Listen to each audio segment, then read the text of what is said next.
Hello there. Hello. Welcome back to another episode of the Fulcrum channel, Season 2, Episode 4. Many of you may have noticed that today we are in a different setting. It's a special episode because, well, not special for the right reasons. Currently over there in the studio room, I should say the reason we are in here is because the TriCaster and the switchboard, the main one that records all the audio, changes in between the angles, is unfortunately disconnected. So it's going to take a while before we get that up and running. So we're in here for now. He speaks the truth. Yes. Besides, we got new podcasting equipment. We got this nice little mix board here. But yeah, we're still looking to run the same way as we've always have. So it's been a while since we've been back. It's just, I've personally been busy with my Eagle Scout project and all that kind of stuff. How about you? How have you been, Tyler? I've been sorry. I was thinking about keeping the whole Obi-Wan voice going on for the entire episode, but I guess I'll stop because probably get annoying to some. Anyways, I've been busy with finishing up Eagle Scout. Just about. All that's left is my border review. And a lot has happened since we last filmed. I think we filmed the week before break. However, we were planning to film after that, and things just kept getting delayed, and then we finally found time, which is great. Yeah, usually around this time, especially last year in the show, we kind of started picking up again. Because we're getting out of that semester transitional period. Now things are starting to get off up and running. So it's pretty much. Let's just get back to normal. All right, so Tyler, why don't you take it away with the ship, planet, and character of the week? Character, ship, and planet, whatever. We can cut this part out because you're thinking. I was gonna say probably a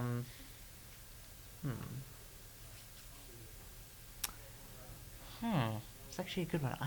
For once, I am not. Hold up, let's do this really quickly. Yeah. Character. How about we just go? Which character do you really like? How about Admiral Rampart? Yeah.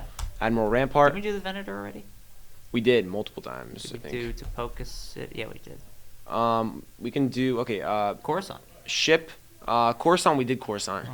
How about just? We can do this for behind the scenes segment, just so you know. Which one? Yeah. Which planet are you passionate about? Mustafar, but we've already done that. Yeah. Cato Nemoidia. Why not that? Hey, why not? Even though I don't really have anything to say about it. Oh wait, if you don't, we can't really do it. Fair enough. All I can say is that business on Cato Nemoidia doesn't count. I know a fair bit about Cato, but not too much. Actually, why don't you do it? No, I can't, because I don't know too much about it. Well, you know more than me. All I know is that it's a gambling planet and Nemoidians live there. Well, yeah, I know the Nemoidians live there. It was featured in Force Unleashed. Oh, right. Yeah, it was, with the giant monster. I remember. Yeah. Okay. And for... How about Felucia? You know Felucia? I know Felucia. Let's do that. Felucia. And then Ayla Secura should be our character. Sure. Why not? That's cool. Yeah. Oh, Felucia. Man, I feel horrible from... All right, so... no, we already have Admiral Rampart. Oh, that's fine. Don't worry about it. How about the ship? The Wookiee gunship, I guess. Oh, that's a good one. All right. I thought it would be fun. All right. And then we're back rolling. Yeah, this is going to be reserved for behind the scenes, so any of you that stick around will get to watch this. All right. Coming soon to behind the scenes, unreleased footage of our two podcasters fooling around. Sorry. All right. So take it away. What we have in store today, we have for our character, we have Admiral Rampart. I don't know too much about him, but recently I know in the newest Bad Batch episodes, if you haven't seen it, well, he was detained by some Coruscant guard for destroying Tapoka City with his Venator. He is an admiral. I know that in the Imperial... Is he Navy as well? He's part of the Navy, yes. Yeah, he's part of the Imperial Navy. He has a Venator class star, a couple of Venators under his name. and which the Bad Batch raided and took the nav logs from to show to the Imperial Senate. Yeah. Which Senator Chuchi finally came back and helped with that. Yep. Which was great to see him. And then Palpatine gave a whole speech. So sorry for the spoilers. They should have watched it by now. Yeah. Oh, right. 2 episodes came out in one day. All right. Anyways. Wookiee gunship. All right. The Wookiee gunship. That is our ship. It's not. It's a low altitude vehicle. It's like the TIE Striker. It's not good for in space combat. So essentially, think of it like a helicopter from Vietnam. That's how I think of it. Yeah. Sort of Wookiees look that down is pretty and just accurate. use their little bowcasters and just shoot down over the beach. They were used during the Battle of Kashyyyk during Revenge of the Sith, where the droid army comes out of the water and they go charge. Yeah. Anyways, they make a pretty cool sound with their wings flapping. They're like flies. You do get to make one in the complete saga. They get to fly around in. Oh yeah, you do. And I think you can fly him in the Skywalker Saga. To be honest, I don't know what happened. I was playing Skywalker Saga and I totally stopped and I haven't played it since. What? I didn't even Where did you leave off? I think like somewhere in A New Hope. I didn't even get to finish A New Hope. I just like. I highly recommend you finish it. I don't remember where I left off, so I could be wrong. Fair enough. And the planet, to add sort of insult to injury, you're having a fun little debate earlier, which you'll see in the behind-the-scenes footage, whenever that will come out, is Felucia for our planet. At the end of the episode. But yeah, go ahead. We were joking about Ayla Secura and how Felucia and Ayla Secura fit with each other. Yeah, she died there. She was gunned down by clones during Order 66. I'm trying to remember who lives on Felucia. I think, what's his name? The deserter. Doesn't he live there? Felucia, meaning the Jedi deserter in Force Unleashed? No. Where that clone deserter went. Isn't that where he lives? Yes. Okay, I think so. Yeah, where they went in the early seasons of Bad Batch, whatever his name was, who had a family with a Twi'lek woman. Yeah. Which was awesome. Yeah, it was pretty cool. I don't know, it's fun seeing clones outside of the workforce. Yeah. Anyways, on to the big news today. Oh, yeah. Okay. So, there's not much going on in the past few weeks. I mean, okay, I'll admit, personally, I just haven't been paying attention at all to what's been going on. So, I've been just kind of seeing the more notable stuff. Nothing really I haven't taken the time to look into. But if you were watching the Super Bowl, you would see the Mandalorian trailer, which had some new footage in it. So, as I'm looking, obviously, we're getting some of the regular stuff, like shots of Mandalore, that creature that like jumps in front of Grogu, that he force pushes. Yeah. He yeets him out the cave. Yeah, but we do get some new footage of Pelimoto, the female mechanic. Yeah, she was. We see some of her with like a pit droid. Yeah, that's kind of. She has a bunch of those. Yeah. Some new footage of Mandalorians fighting. Oh, right, yeah. Yeah, and what I believe to be the main guy that fought Mando for the lightsaber, dark saber. What's his name? Moff Gideon. No. The big Mandalorian. Pre Vizsla, Tar Vizsla, I think. Tar Vizsla. One of them. Yeah. Right? Tar Vizsla was the original. Yeah. Pre Vizsla, yeah. Or House Vizsla, I think. Yeah, so he was holding like a railgun, just like shooting. You know, it's pretty sick. Yeah, that's actually that's Jon Favreau. You know that, right? He voices him? No, he is him. Oh, that's cool. He voices and probably is him. I don't know if it's always him. Yeah, but and also some extra ship fighting footage where that scimitar ship that's in the chase with the other ones, or it looks similar to a scimitar ship. Yeah, but we get with that ship chase, we get some more shots of the planet and it looks green. And it looks surprisingly like the planet that Andor was on with the gang plotting the heist. That's what I picked up on. On Aldhani. Yeah. That was a beautiful art. Yeah, it looks very similar to Aldhani. So I mean, what do you think? I didn't watch the Super Bowl, but I think I did look up the thing on the trailer online or the footage briefly. What I saw was a lot of the same, but also a few new shots of, you said, Pelimoto. She's a great character. I love her. Really wholesome. Yeah. Very, very wholesome. Very funny. Yeah. I mean, personally, it's just my opinion, and I don't find Star Wars humor to be like funny, like ah ha ha, that's a real knee slapper.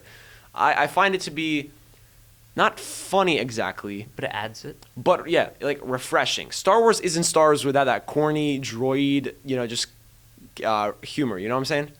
Yeah, I just find her to be refreshing. Yeah. It's also great to see the pit droids back from episode 1. Yeah. But ILM has made them all brand new in HD.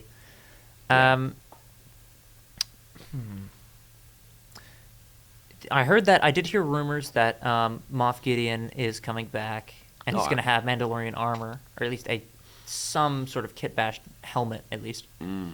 I think he's going to try and take out Bo-Katan. Also, Bo-Katan is very, very mad. I know that for a fact. She wants the Darksaber. She's angry. She wants to rule or at least wants to do something with it. I think retake Mandalore. Yeah. As she last said. She wants to rule Mandalore. Again. Yeah. And she tried that once, and then, the Night of 1,000 Tears. The problem is Mando is the rightful ruler to Mandalore. Yeah. So, can't do much about that unless she beats him in a duel, which I think we will get, which is pretty exciting. Do you think that she'll kill him? No. I think because just Mando is he's the central part. He's the key role in the whole entire series. So I don't think it's going to. I don't think she's going to kill him. If he ends up being dead, I would see if he ends up dying in some way. I would see Grogu picking up the torch. Oh yeah. Yeah. That would be cool. That'd be cool because he'd be the first Mandalorian Jedi in thousands of years since Tar Vizsla. Yeah, or pre-Vizsla. I don't know. I'm pretty sure it's Tar Vizsla. Let me look it up really quick. Imagine he has the Darksaber, Grogu. That would be kind of terrifying. He'd just be flipping around or just floating in his little cradle. Oh, I saw this video. Yeah. Where Moff Gideon was interrogating Grogu, and Grogu was looking at him. It was a remake of an original scene from another show. It was Moff Gideon was looking at him. He was like, "Last chance to look at me," and then you see Grogu going. Yeah. And then he starts hitting this little bell, and the entire room just blows up. Oh, it's like Hector? It's like it's like the Hector from Breaking Bad. It's like the Breaking Bad meme. Yeah. Okay. But it's animated. It's so silly. That's funny. Yeah. Anything else? What are you excited for in Mandalorian? Oh my god, I'm excited for to see who's on the other side of that door. I am. Which door? During Grogu's flashback. That is another good one. Yeah, we need to discuss that. Go ahead. Is that one of the Jedi looks very similar to Sindraleg? Is that him? I think so. I hope so. Nick Gillard and Star Wars Theory recently talked. I saw that video. Yeah. Yeah. So I think. Does Nick Gillard play Sindraleg? Yeah. Wow. He is the Battle Master after all. Yeah, I did. They do look similar, and they're the same person. That's why. I now do remember. I put that detail in my head. I did hear that somewhere. Yeah. And I think, in Book of Boba Fett, I thought Sindraleg was there too, but it wasn't. No, he died. I think. I mean, at least in the PS2 Revenge of the Sith game, Anakin did kill him. Yeah, we know he dies. At least in Legends. We don't know about canon. That's the part that I do like. I like to think that's canon. In my head, that's canon. Well, I mean, Anakin took out basic. He fought Masters, Padawans, Knights. Yes. Did he even fight Temple Guards, or did they let him pass? I think he fought Temple Guards. I don't think he fought all of them. No, not all of them, definitely, no. Because, number one, hold on, where did he enter from? He went up the front steps. Did he make it... How long did it take him to raid the entire temple? I would say... The whole night? I would say, yeah, at least 4 hours.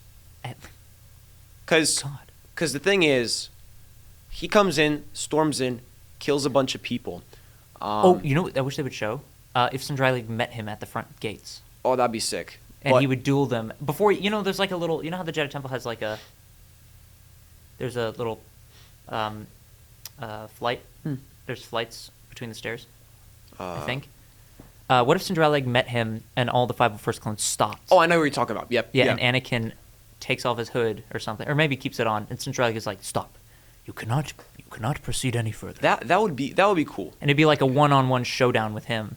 Yeah, like kind of like what we got in Revenge of the Sith 2, but just there. Yeah. Not Revenge of the Sith 2, but the PS2 Revenge of the Sith. But the thing is, the 501st clones just stand and watch, like all the Agent Smiths in the background for revolutions, as the two basically duke it out on the front steps. And then after he kills or somehow pushes off Sindrellig, he proceeds to walk up and all the clones follow him. That would explain why he has his lightsaber out in his hand while walking up the front steps. Wow, that is actually a good detail that you picked up on. Mm-hmm. Yeah. I've always noticed that. I always thought it was kind of cool. Problem is, why wasn't it on your belt? You're not using it right now. I mean, he's about to, but... I think he was, I think he was just getting ready to fight people, but that is a good detail that you could add in. I like that a lot. That is in my headcanon that he would fight someone on the front steps at least, and the clones would watch. Yeah. What were we saying? Oh, yeah, that scene. Yeah, I think it's Anakin busting down the door. Me too. And Sindrellig and the Jedi group are going to fight him. And now keep in mind, the Filoni-verse, we just called it Filoni-verse, is just essentially all of the projects that Favreau and Filoni kind of conceived together that are in the same, well, more so Filoni. Well, yeah. They're all tied together. Yeah. And I think that's what he's trying to do. So yeah. Remember in Season 2 when we found out that Grogu was indeed a Jedi and he was there. He got a flashback of Order 66. Yeah. That might be the scene. I'm hoping it is because that would be awesome. Yeah. I think he was in two places at once. Or not at once. They moved him into a more secure room, and I think Anakin sort of sensed him and started cutting through the door like Qui-Gon did. Yeah. You know, that frustrates me about Star Wars games and just Star Wars media. They don't think to cut down the doors and the walls.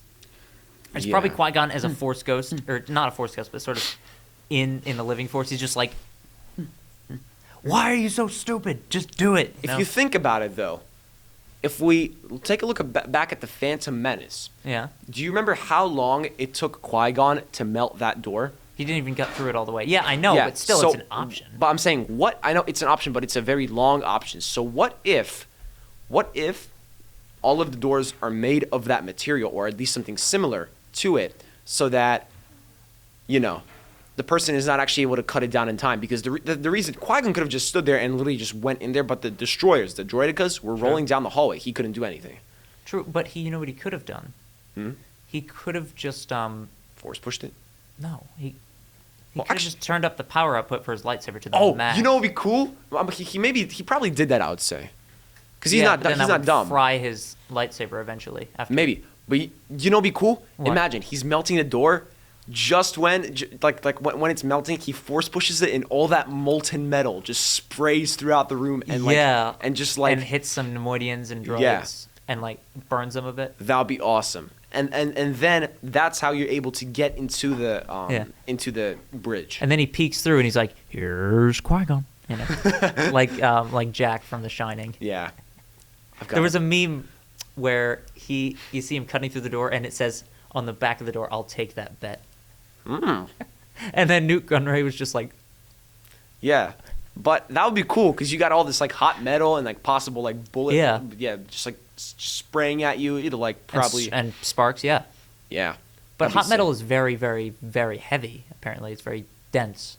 Yeah, and it cools off really fast, so it can potentially turn into a bullet and just cause a bunch of problems. More of a shard. Not because I don't think you can force push something that with that much mass that fast. Maybe. Yeah, that is also true. It's all hypothetical. That's the thing. Yeah. Well, what topic were we on? I don't know. I think we should just do a freestyle this episode. We will, but we'll kind of tie in a little bit stuff. Okay. We were talking about Anakin cutting down that door. Yeah, but I was talking about the Filoni-verse and something like that. Oh yeah. Everything's connected. Yeah, everything's connected. So, I was about to say, if you think about it. We might not even find anything much out about Grogu as much as we want to, because that would make it great. Yeah, because if you think about it, Yoda is the same species. We already know, at least it's kind of non-verbally established that we're not going to find out much about him. That's they want to keep that mysticism. And George Lucas, when he was first making Yoda, he wanted to keep that mysticism. So that's why we don't know his home planet. We don't know the name of his species. We don't know anything about him. That's what they did in Rogue One. They sort of made Vader seem like, instead of a broken tragedy, they made him seem like a monster, sort of a force of nature in Rogue One, because, he kind of is. That's how he's in the comics and the video games, like in Fallen Order especially. He literally kicks, there's not even a fight there. Yeah. So it's always great to have mystery and mysticism in Star Wars, or in anything that you're working on, but to keep everyone engaged. Yeah, I think we'll find out. Like, okay, so I said we won't find out much about him as much as we want to, but we'll definitely know more about him than Yoda. Because if you think about it, I personally think this is my theory. Yeah. I think Grogu is Yoda and Yaddle's son, right? So hear me out. I know Jedi can't have any intimate relationships. There were a few exceptions. For example, Ki-Adi-Mundi. Yeah, exactly. Ki-Adi-Mundi had 7 wives, but that was because his species was going extinct. Oh. Hello. Hello. Sorry about this. Yeah, TVers, hold one sec. That's fine. Is Mr. Kane home?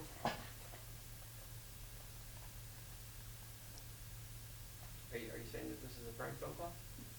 Okay. He's not here right now. He's gone for the day. Do you guys have Mr. Duncan? Yeah, the cards. Oh, I don't know who Like- that's from the top. Well, what's up? Like, just like Mr. Duncan said, he had like. So this wasn't planned, we shall say. People are just walking in. Is there, Card? yeah, there's a card that Mr. Duncan said he had. for- Yeah, I already gave it. Hmm. Oh, okay, cool. All right. And we're back. Yeah, that wasn't planned. Go ahead. All right. So, as we were saying, Yeah. Hear me after out. that phone call. yeah, hear me out. Some species, some Jedi that belong to a certain group of species, certain species would have exceptions. For example, Ki-Adi-Mundi had 7 wives only because his species was going extinct. Maybe that's the same case with Yoda and Yaddle. We don't see much of them. Actually, we have never seen another I'm just gonna call it a Yoda species. Besides the 3, like Grogu, Yoda, Yaddle, we've never seen anybody. So my thing is, I think he's their son because he's a Jedi in the temple. What are the odds of seeing another species like that? And there's so much mystery surrounding him. Okay. If into the security recordings you go. Only pain will you find. I cannot do Yoda. All right. I must know the truth. What do you think? I just think he just is. I don't think he's. He's their son? No, he just is. Oh. I don't really have okay. an origin story. That is a valid idea. I also think he could be a clone of sense. Because remember when Yoda and Windu were talking in the Senate chambers? Is it done? It is. When was this? Attack of the Clones. It's done. It is. When they were meeting. And it never alluded to anything? I will go and see the clone army myself. I think he gave like blood samples to. But the thing is, you can't clone a Force user without It's like. Okay, never mind. I'm not going to talk about that. So maybe he's either of like one of the only instances where a Force user was cloned successfully, a miracle baby, or he's, or my thing is maybe to provide a theory in between ours, because mine's pretty out there, yours is pretty out there. Yeah. Maybe Yoda just went back to his home planet, recruited another one of the species, because so far from what we know, I have a feeling like we haven't seen many of them, but I feel like they're a very Force-sensitive species. I feel like every single one that we've seen in Star Wars, we have a 3-4-3 ratio or success rate. I don't know what you want to call it. It's a whatever. It's a 3-4-3 of Force sensitivity. So I would guess their species is pretty Force sensitive. And also, I know there's a species that the Force absolutely hates, and that is the Hutts. Yeah, the Hutts. I don't know why, but they just get the wrong end of the stick. They can barely even move. They're very intellectually gifted, though. Yeah, true. But if you give one a lightsaber, I don't think you're really going to be able to do much with it, except probably sell it or turn it on. But then they'd probably drop it and not be able to pick it up. Most of them are fat slobs. And then there's Boku the Buff, which he's in the comics. Yeah. He's still pretty big, but I think he's more buff than everyone. No, there was this one dude. He was like super buff and like athletic. He was like a slug on like steroids. Like it was crazy. He was actually I don't remember the exact It's thing. Boku the Buff. Boku the Buff. Yeah, he was from the Vader. He was from, I think, War of the Bounty Hunters.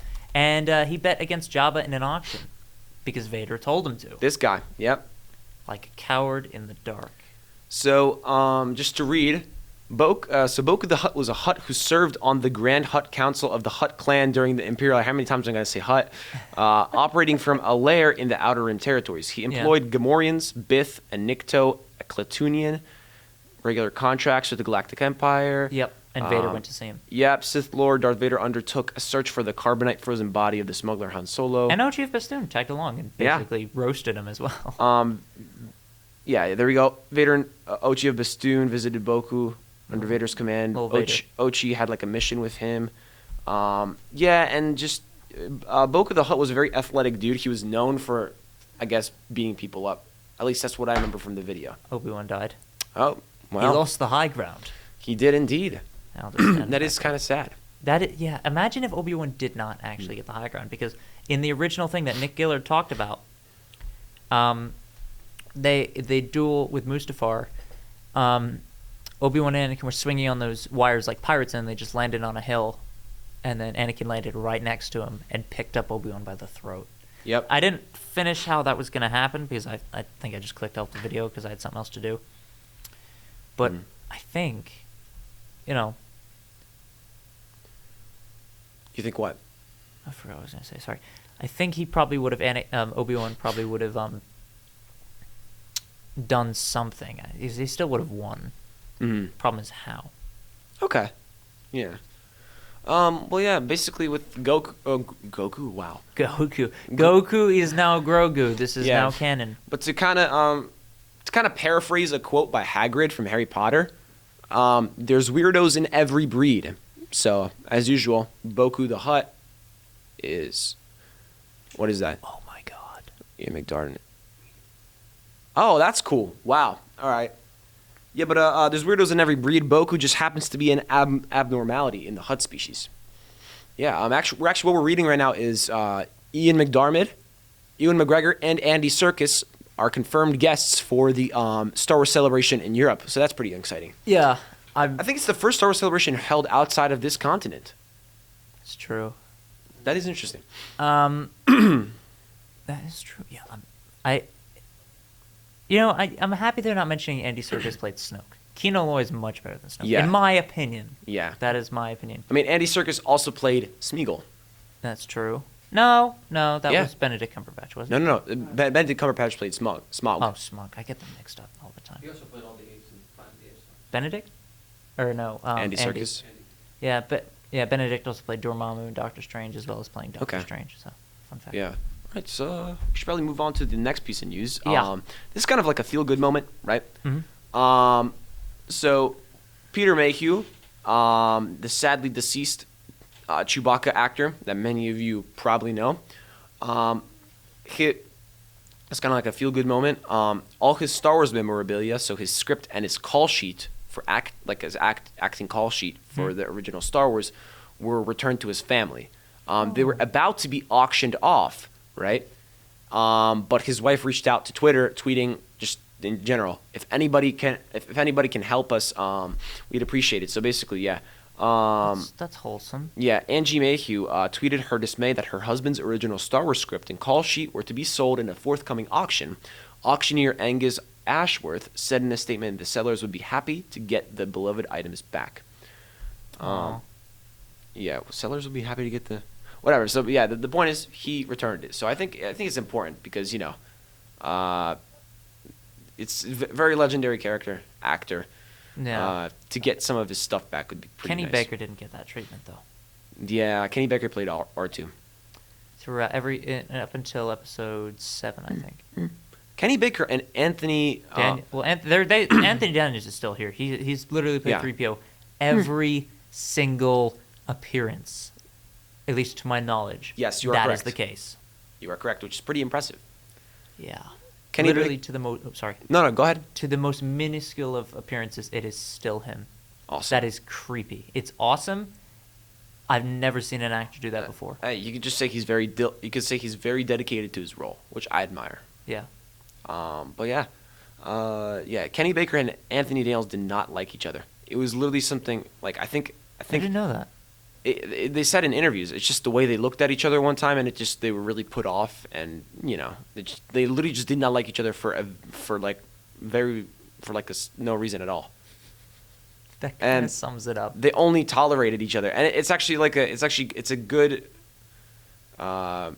mirroring. I think you were laughing at this, like an R2 C3PO relationship. Yeah, except with R2 and C3PO, but there's always that affection underneath all that bickering. With them, it was just they didn't like each other. Yeah, they're best friends, and then true. I think they hit it off on Tatooine, and then R2 said something blasphemous, and 3PO was like, "What? Yeah. The one thing I did love, I think C-3PO and R2-D2's relationship is always makes me smile, at least. It doesn't make me laugh like doesn't break my ribs, but it doesn't always break your ribs. Where did that come from?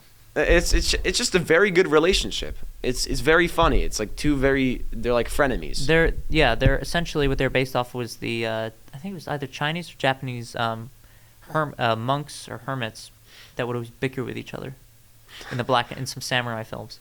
What? And George was like, "Oh yeah, I'll take this and I'll change it up and I'll make them robots or something." That's because I'm George Lucas. George Lucas would do that. Yeah, because there's so many things, like so many peculiar things you would do that turned out to be so good. Yeah, like making certain lightsabers out of either MPP flash guns or Graflex pieces for flash guns, which is awesome. Flash guns? It's you mean cameras like camera flashes. It's the thing that holds the bulb, which has the thing. This is literally what it is. Yeah. If you take off all the pieces, we can show a picture on screen. I'll send you pictures later of what it is. I can find it because I know exactly what you're talking about. Yeah, the Graflex and the MPP flash became Vader, and essentially Luke and Anakin's and Vader's lightsabers. Yeah, and they actually the weapons that they constructed were made from old World War II weapons. And then there's an cool. Andor debate, which if you know what I mean. Screws and bricks. Okay. I hate that you just said that, but it's so funny. Yeah, if those of you that don't know what we're talking about, the people seem to be mad that one of the security cameras had screws in it, and that what's the dang it, I'm forgetting the name of it. Yeah, Ferrix had brick buildings. What are your thoughts on that? I think it's fine. Star Wars has always been analog. I mean, it is a little strange seeing screws, but who cares? Analog like this. So let's get a little quiet.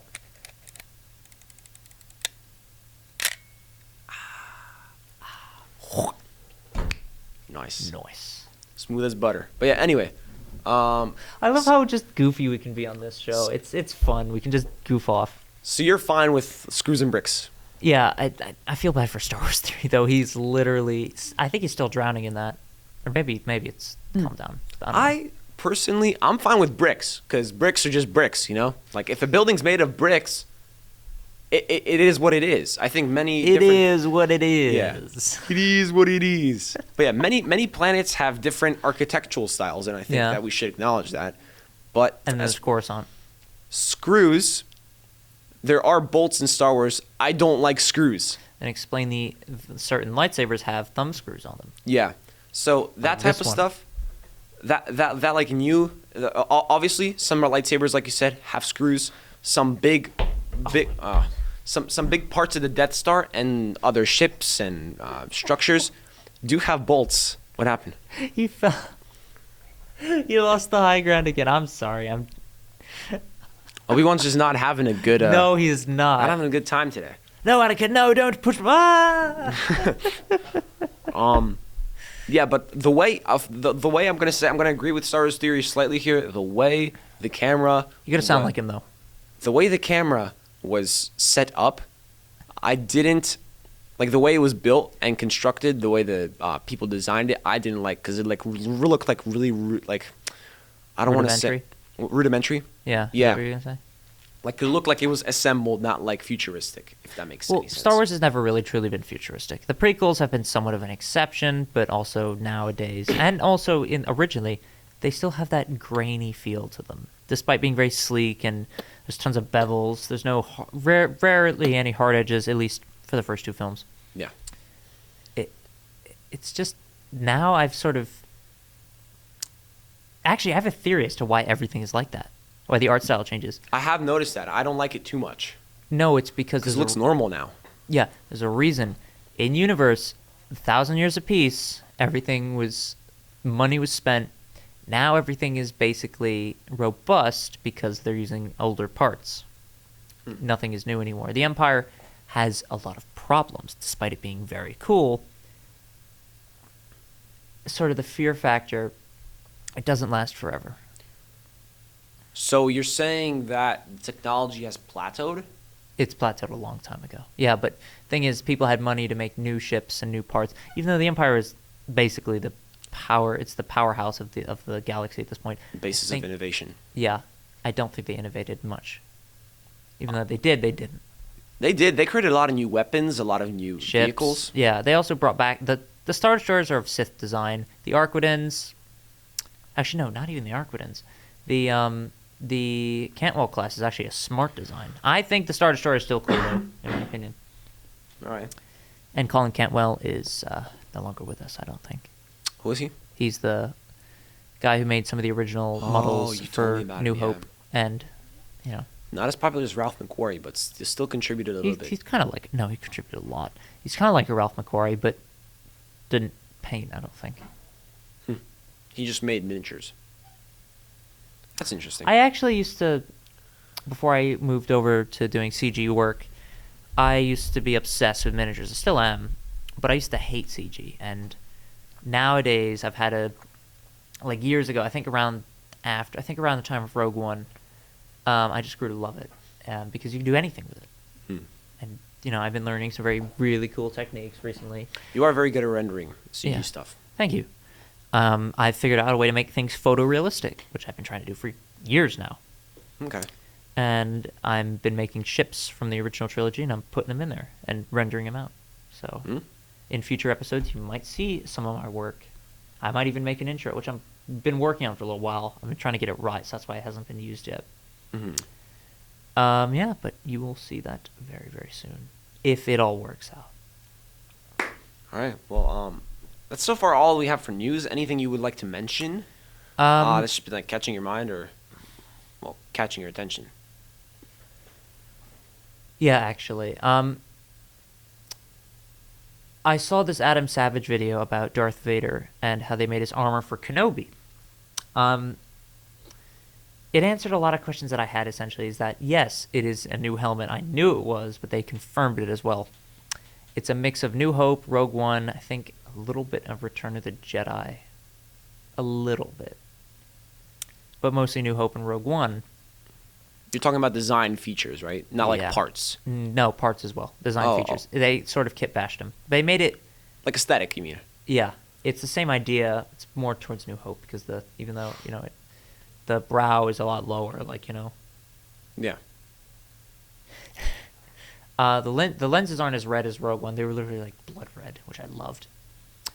The neck's a little smaller, which is more akin to New Hope. It's still big, but, you know. But they kept a lot of the same features, like the silver, the non-symmetricality. Non-symmetricality of what? The helmet. It's not symmetrical. It never has been. Except for Revenge of the Sith, which that is an abomination. Really? What part has not been symmetrical? That's crazy. So you're saying, even in the movies, the left side just like is elevated a little bit more than the right side? The left side the other side is similar, but not exact. No. That's crazy because I never really noticed that. I'll show you a picture later. We can put it up on screen of certain helmets, you know, like right here. Is it like a confirmed? I mean, is it like a confirmed fact that it's not symmetrical? Yeah, and like it has been said thousands and thousands of times. Most of the helmet, the under helmet, is actually gunmetal silver. Only parts of it are black. That's wild. Yeah. Yeah. Only the outer helmet is truly black. Yeah. Yeah. True fact. Revenge of the Sith was the only one that was truly symmetrical, and that is why I'm sorry to say that design still gives me nightmares. Even though it's a great movie, Vader is not one of the strengths, in my opinion, for design. I think though the fact that he doesn't look as cool as he did. What do you mean, symmetrical? No. The fact that you said the reason why it bothers you is because it doesn't look as cool as he did in other movies. We're talking about Revenge of the Sith Vader? Yeah.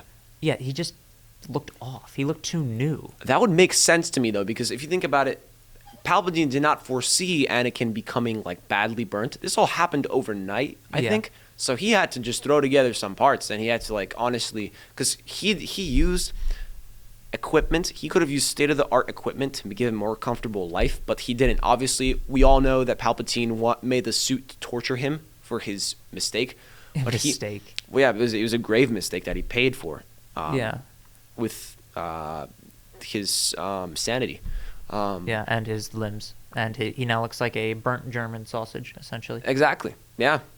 But I think it makes sense because, well, Palpatine used equipment and parts that dated back 30 years. I know. And it makes sense because it's just more of like just a thrown-in pile of just a bunch of stuff. And a bunch of Sith alchemy, I think, for the helmet especially. Really? Yeah. Sith alchemy for the helmet? Or at least parts of that. I know a lot of parts were built using Sith alchemy. Can you explain to me that? Because that's really intriguing. Because, you remember he has his little bird pool, and he's always like... I know, but what kind of parts did he make with steel? I don't know, but I have a theory that he constructed the helmet completely. Which I think that's a very reasonable theory. I also think the gloves and the cape, because I know the gloves have mystical properties. They do? What kind? Yeah. I think his right one can absorb blaster bolts and a few other things. I thought that was the Force. No, that is. I mean, technically, yeah. Reflect and absorb blaster. And the Force can do that, but his gloves are specifically built to do that. Okay. What else? The helmet, yeah, because, well, it's based off of ancient Sith design of, like, old war droids. Maybe something with the spikes. Maybe he infused the spikes with... I'm really reaching here because I don't know anything about Sith magic. I don't know if there's anything really written about it anyway. But maybe he infused the spikes with, like, some kind of, like, spell that really... Because the spikes, he had millions of, like, tiny little spikes that dug into his scalp. No, I mean he made the shell. Well, just the shell. Yeah, he probably told the droids to put tons of little needles in there. Yes, Vader's skull has thousands of needles going into it to plug into it. Yep. It must be uncomfortable because it's like really uneven and burnt. Yeah, and also when he's breathing, his lungs, they're still raw. Or, and the respirator he cannot control. Like, occasionally he turned it off, I think. Everyone thinks he turned it off for Rogue One when he was in the hallway, even though you don't hear him. I think he did. But the lights don't symbolize it being on or off. It just is. Yeah. Because in New Hope he was still breathing, and it wasn't on. No, but I think he turned it off because we didn't hear the thing. We didn't hear his breathing. There was a lot of blaster fire and a lot of screaming, though, so that is a fair point. So. Yeah. To be fair, though, the blaster fire was on the other side of the hallway, and it was just kind of all far away. But the camera was closer to the other side, and it was sort of farther away. It was like 10 feet perhaps in front of Vader. Wait, let's go. Yeah, go ahead. Oh my God, it's Mr. Duncan. Fucking coffee all over myself in my car. Fuck, wow. Oh, you guys are recording. We'll cut it out. We'll cut it out. Are you okay? Yeah, I'm just covered in coffee and need to go wipe my car down. Get to go to a meeting still. Yeah. Sorry, guys. It's okay. We will keep that Okay. moment in the archives. Yeah, can we keep that in the archives? 'Cause, yeah. Oh no, We're not keeping it in the. We gotta at least censor it. Yeah. Come on. All right. Sorry. we We, were had a celebrity cameo from Mr. Duncan there. Yeah, we have Cahill over there. Mr. Duncan came in very passively, just greeted everybody. He didn't even stop to say hello. He really enjoyed the Wawa coffee actually that he purchased. So yeah. And this is an inside joke for anyone who's here. Yeah. Yeah. Since we're getting loose. Yeah. This is from the audience. Yeah.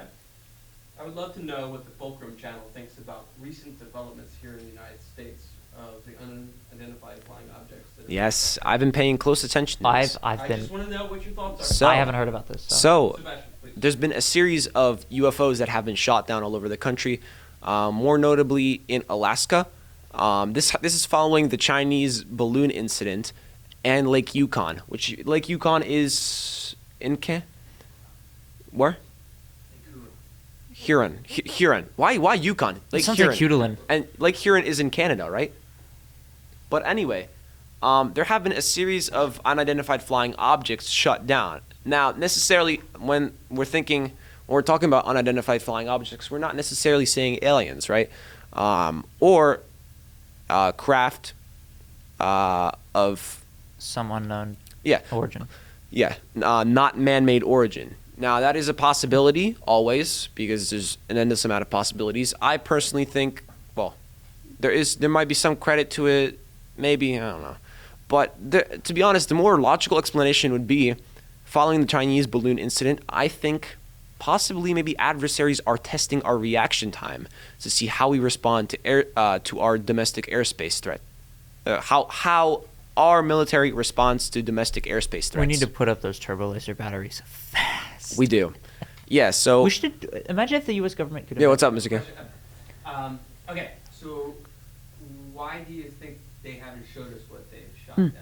because, well, obviously you can chalk it up to the fact that it's military stuff, but the U.S. does have a history, and if you literally, I know it sounds like a crazy conspiracy theory. Just do your research. Very light. It's actually very light research. Walk in. Again, Mr. Duncan, welcome. You good? Are you going back into your car or no? Yeah, I just want to grab some tissues. And Did it burn? No, it just got everywhere. It's like, you know how... Is it like sand? Yeah, right? I don't like sand. It's coarse, rough, irritating, and it gets everywhere. And then Padme just looks at him funny. It's true. I mean, he doesn't like sand. Where was I that? think it's because it's military stuff. Not necessarily. Mhm. It is a possibility. I'll be back here one last time, guys. I'm so sorry. No worries. We're happy to have you. So, it is, wait, let's wait for this to close. Close, not clothes. Yeah, I was going to use the force to close it. Oh, well. But yeah, anyway, if you do some very light research, you will find some very strange behavior that the U.S. government has always had when it comes to the UFO topic. Now, a lot of people have heard of Roswell, right? I'm gonna point out one example. Roswell was in 1947. Supposedly, a craft crashed in New Mexico, right? The very peculiar thing is, and this is actually, you can find this in newspaper clippings, right? Which is, and the fact is that nobody talks about this ever. It's pretty crazy. So, supposedly something crashed, right? Private Jesse Marcel actually was sent out to gather stuff. I believe he reported back and said there was wreckage spanning the desert floor over the. It was the span of a few football fields. The wreckage, that's the radius of the wreckage, right? Okay. But the weird thing is the newspaper actually, well, the weird thing is the military, the Air Force specifically put out a statement in the newspaper the following day or a few days afterwards, saying that they recovered a flying saucer. They literally said flying saucer, which is super weird, right? The military admits that they got a flying saucer, right? And then they retract their statement and say it was a weather balloon. Oh my God. Weather balloon. But then the thing is, why would they say flying saucer? And this is all in the newspaper clippings. You can just look this up on Google. You can go back into the newspaper. It's literally all there. It's all there, dude. That's all I'm going to say. That's all I have to say about this, all right? It's just one, but a very particularly damning piece of evidence that there might be extraterrestrial life visiting us. However, the more likely thing, I don't want to say outcome. Outcome is the wrong word. The more likely thing happening is the fact that adversaries are testing our reaction time to threats within our own domestic airspace, which makes sense because I'm not going to get into the politics of it, but we did let the balloon fly over the whole country, which was peculiar. But it's pretty much all we have to say on the topic. Should we just close out? Why not? Yeah. Well, let's end off with That was a weird episode, but I loved it. Yeah, it was sci-fi. You're here for sci-fi. Yeah, I'm more of a fantasy guy, though. Yeah, I like science fiction fantasy. I mean, with the Fulcrum channel, you always gotta put on your seatbelts, kids. You know, Yeah, you never know what can happen. Is this for kids? Is this show for kids? It is. Are you sure? It's for everybody. Okay. It's for everybody. The book recommendations. I don't know any Star Wars books, so I'm not gonna say anything because I haven't read anything in a while. I have. I'm just gonna say the Rogue One novelization or the comic book because I love Rogue One. Oh, you know what? Yeah, I'll also recommend the Force Unleashed novelization. They have that? Yeah, it's very interesting. It gives you a lot of inside information on like Starkiller, his daily routine that the games don't show. Gives him more of his background. His daily routine, really? Yeah. I mean, the stormtrooper that shot at Leia, or that Leia shot, had a name. What's his name? I forget, but he had a life. I mean, all stormtroopers have a life, but they actually wrote a book about it. I was actually at a cemetery, and the crazy thing is, you look at all those gravestones, headstones. Yeah. And it's crazy to think that everybody there like had a life and lived for decades. Like And at died. least, yeah, everybody there had a life it was just really crazy and put into perspective, how kind of the tragedy of war and how just how detrimental it is to our society, because like so many people die and you don't realize the potential that they had, like what they could have accomplished. It's always about potential. And I mean, to bring this back to Star Wars, remember the crashed Venator? I don't remember what, on an ice moon, essentially. You were talking about in Fallen Order? No, I mean, technically might be the same one, but the one that had a burial site of clone troopers. I think Jesse was there, and then Vader eventually showed up after Ahsoka had dropped her last lightsaber into the ground. Yeah. It's really weird when you're in a cemetery. It's very like sombering and just like strange to see all those people that like lived a life. Like everybody had an intricate life. I mean, as we all have as humans, and it spanned for decades. And like it's crazy to think about what could have been. Could have been. Yeah. Well, that's a bit of a depressing note to end off on. But why don't we have on a quick happy note? Yeah, go ahead. Cheers. Yeah, I don't have my lightsaber. You have your camera. True. We could do that. All right. Cheers. Yeah. So that brings us to the end. Why don't you bring your camera in next time? We can keep cheersing with that. Perhaps. Yeah. Okay. So this brings us to the end of season 2, episode 4. We thank you all for watching. Sorry for the delay. We'll try and fix up a bunch of other stuff. Yeah. But yeah, we thank you all for sticking around, and we'll see you in the next episode. And may the Force be with you. Yes, always. Goodbye.